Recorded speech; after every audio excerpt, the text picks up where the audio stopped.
Yes, it's 15 after 7 and the Premier of New South Wales, Gladys Berejiklian, has joined me in the studio. It's a bit like Palaszczuk, Berejiklian. It's a real spelling test, so we won't put you to any of that.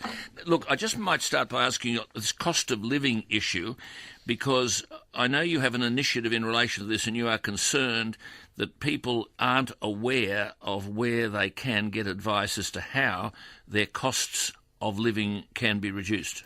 Exactly, Alan. There are about 40 programs across state government, across 12 agencies, and how people are meant to find out exactly how much they save is often a mystery to them. Unfortunately, we worked out between 40 and 50% don't even know everything they're entitled to. So from 1 July, you will be able to ring up a Service New South Wales centre. We're piloting it in 5 areas, but Wynyard is one of them.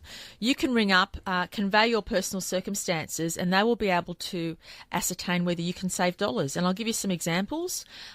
If you're a senior, you're entitled to some concessions on your car registration or green slips. Green slip refunds now are worth about $180 for each person who renews their green slip. If you're someone who regularly uses tolls, you get free registration now in New South Wales from 1 July. So if you're someone who's had to use tolls every week and spend at least $25 a week on tolls, you will now get free registration across New South Wales. Okay, so July 1, I'll let people know about that and I'll get that detail from you. Great. Now, on apprenticeships, I think it's a crisis. I noticed you made a statement last night about money for 4,000 over 4 years with, and as I said earlier this morning, I don't want to be a wet blanket, but that doesn't even touch the sides. I mean, I don't know whether you are aware, but the enrolments in TAFE's most popular 20 diploma courses have more than halved in the past 2 years, and building and construction enrolments, and people look out there and see infrastructure going on everywhere, they've fallen by 80%. There's a shortage of 50,000 construction workers in New South Wales, 19,000 chefs, and the TAFE head, John Black, says by 2021 we'll need 80,000 nurses.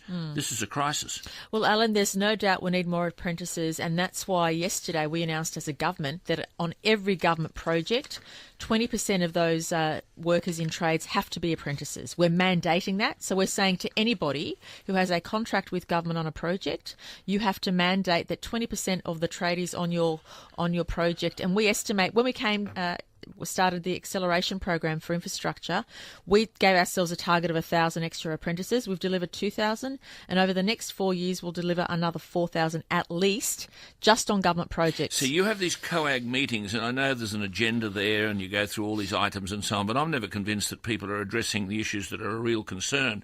According to the Productivity Commission, and they're there to give independent advice, there are now 253,000 fewer Australians in apprenticeships than there were in 2012. Now, this has a massive impact on productivity. It does, and it also has a massive impact for anybody who needs anything done personally around their home.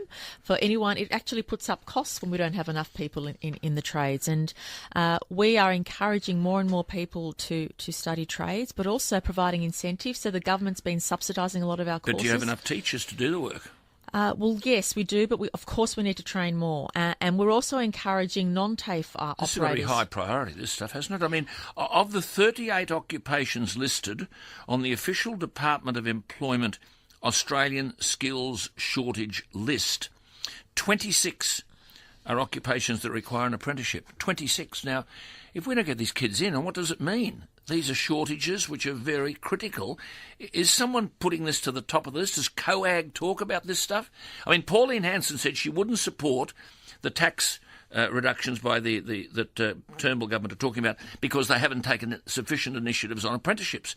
Can you lead the way here? Absolutely, and John Barilaro, the Deputy Premier, and I have made this an absolute priority, Alan, and I will also foreshadow we'll have more to say about this in the very near future. Our budget's not too far away, but I will say this apprenticeship and actually getting people with the skills to be able to work on these key areas is absolutely critical. And I'll give you another example of what we're doing. At Mount Druitt, for example, we have a special TAFE arrangement where industry is giving the TAFE advice on what skills they need for people to run this modern machinery. As you know, if you're building a road tunnel or a rail tunnel or any type of project, there are now modern machinery which needs skills or people with skills to actually use them. But see, unless someone like you leads this charge here, I can't get through to anybody. The Department of Employment have recently released official figures, And November 21 is tomorrow, virtually. I mean, here we are, it's 2018, 21, that Australia would need to train at least 295,000 more people through an apprenticeship or traineeship pathway. And they've listed where: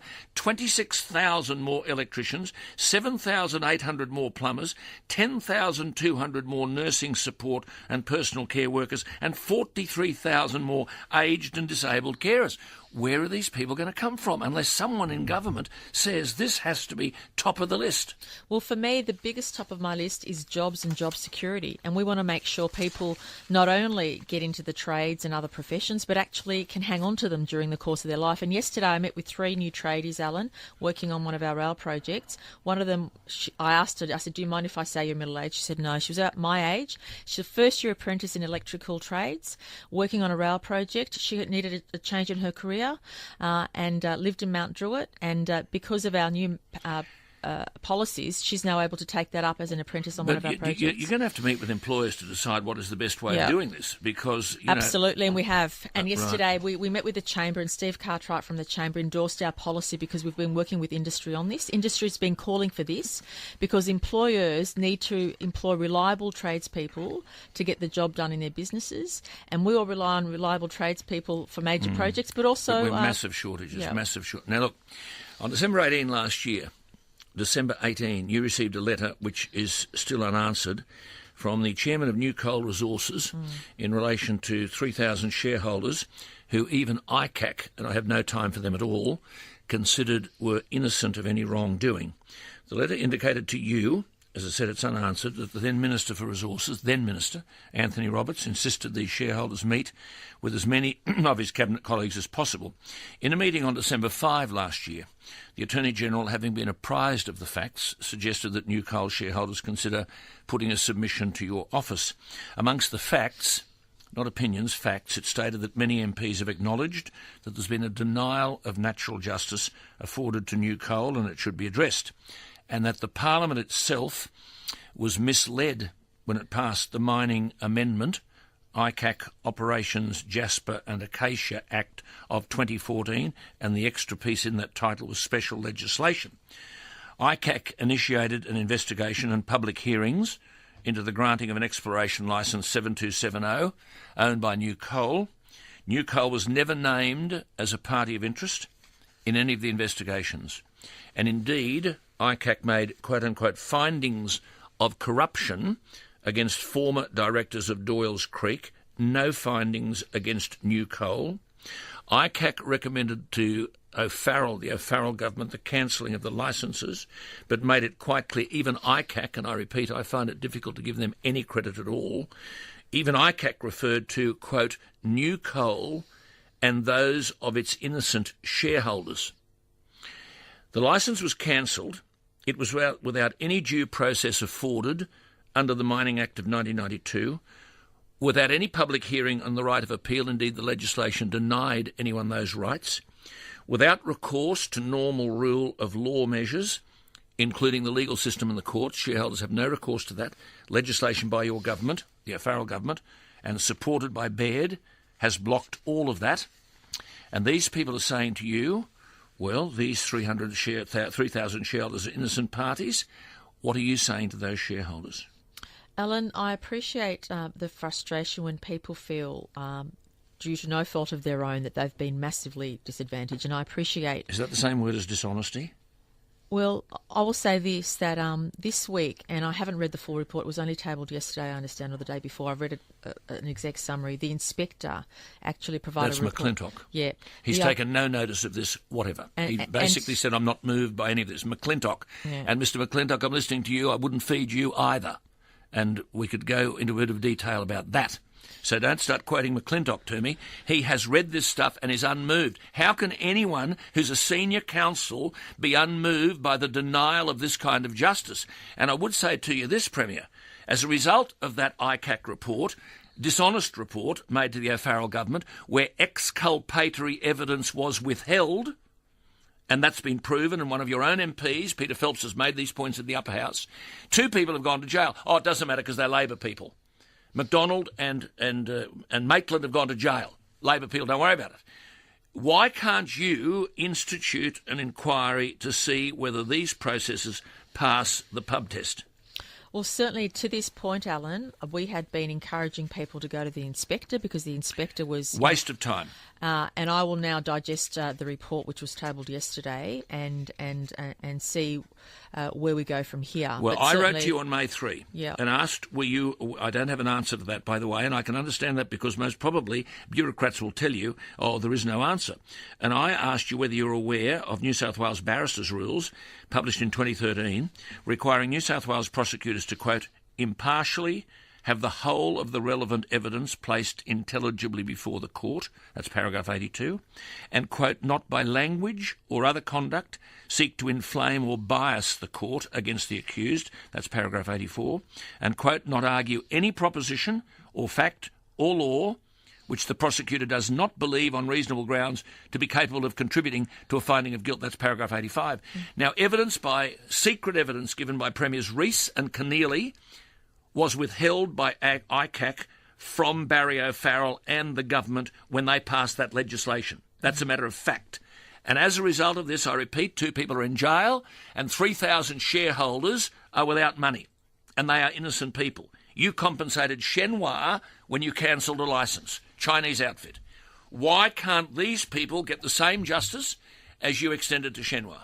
Alan, would you allow me to digest the inspector's report and get back to you because I've not read it? It was tabled, I think, yesterday or very late the day before. Well, I can tell you what the inspector's report says. McClintock has said he's not moved by any of the representations made by the New Coal people. In other words, McClintock, a senior counsel, is not moved by the facts that I have just presented to you. I find that unbelievable.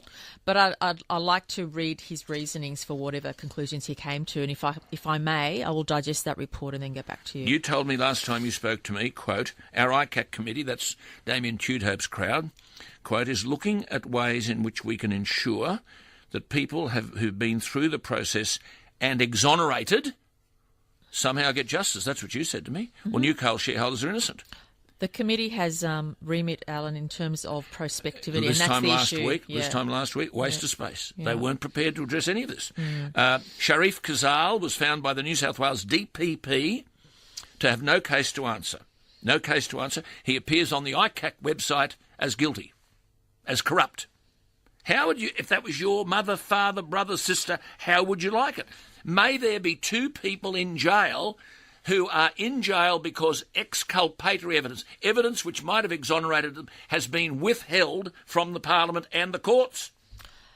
I wouldn't go to that conclusion at all, Alan, but what I would say is, given the inspector has just provided a report to the Parliament or had a report tabled in relation to these matters, I would like to digest that and then get back to you. Thank you. You made many commitments that things would change in relation to the appropriate compensation to people who are victims of the delays in this light rail project. In relation to the CBD, Surrey Hills, Kingsford and Kensington, I have written to Minister Constance, and I note there's a letter in correspondence today back to me from him. He's been working his backside off. But the bureaucrats now say, the bureaucrats, not you, not Constance, there's a new measurement to avoid payouts, and compensation will only apply from when the construction was supposed to finish. In other words, they're only going to be compensated for the quote-unquote delay. That's not the understanding you've given to me or he's given to me. Well, certainly, before any project starts, we always sit down and give people an indication as to what's going to happen outside their business and for what period of time. And it's true, Alan, the first trigger for us is if something goes unexpectedly and we're given the business information and that's no longer the case, of course we have to sit down, and that's why we have provided substantial rental support to many businesses. Yeah, but it hasn't come through. The money hasn't come through, Premier. The money has not come through. When you say you sit down and discuss with people, we're going to run out of time. But in relation to the Parramatta light rail, I've got letters from people saying nothing's been discussed. Transport for New South Wales are saying to the businesses in Parramatta, nothing will be discussed until the contracts are signed. Well, when the contracts are signed, it's too late. And Newcastle is the same. Look, we've run out of time. I really appreciate your time. Can we talk again? Absolutely, with pleasure. Thanks, Premier of New South Wales.